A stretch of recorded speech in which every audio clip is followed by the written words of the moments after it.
The thing that I like to emphasize as a behaviorist is I would prefer someone jog for 30 minutes a day rather than do nothing. Um, because something is always better than nothing. But we're talking about going from good to great, right? Or sufficient to optimal. The most important thing, the best exercise, the best nutrition, the best diet is basically the one that you're willing to do and stick to long term. And so that's where accountability groups come in.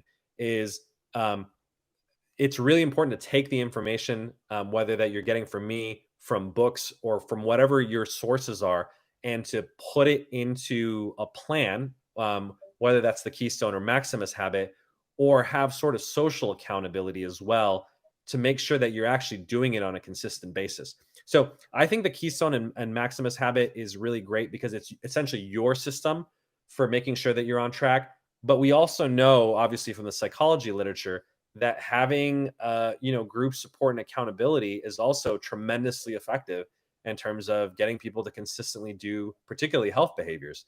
And so I always say, like, look, personal improvement, personal development shouldn't be done alone. It should be done in the context of a group. So that's why Maximus Tribe, this whole community that we're on, is centered around mutual improvement. So um, in order to do that, we've set up basically these accountability groups. So basically, what you do, if you look on our Discord server, we have this little subheader. It says accountability groups. It has directions in terms of how to do it, but I'll just kind of verbally walk through it.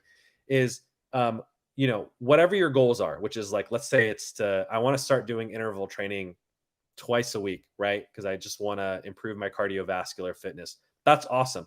Join our squad. I think it's called Squad Number One right now. We might rename it and have our group members pick a cool name that they like, and announce your goal. Say, okay, I want to do interval training twice a week. I'm going to set a smart goal. So I'm going to say Monday and Wednesday at 7:30.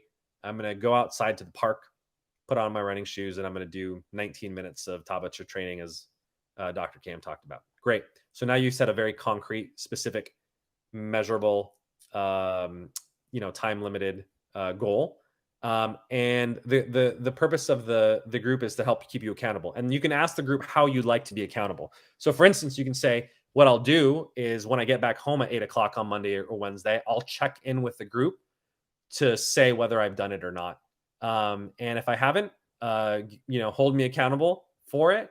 And if I have, then obviously appreciate the support and encouragement for it." So people find it tremendously effective. In fact, for a good part of the end of last year, we were just doing this with sleep, getting people to set their sleep goals and say, my goal is to sleep before midnight every night. And then they would just check in the next day and be like, did I do it? Did I not?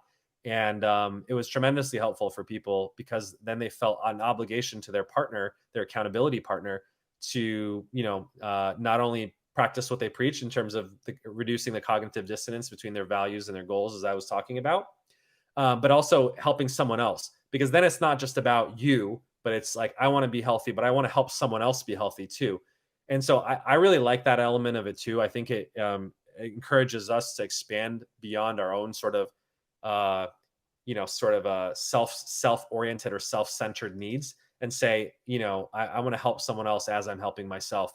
And so now we're doing this in a group context. I think there's about 8 to 10 folks in Squad Number One. So if you want to join and whatever your New Year's resolutions goals are, join them and use the support of other people in order to make sure that you're actually fulfilling them and we're doing it together.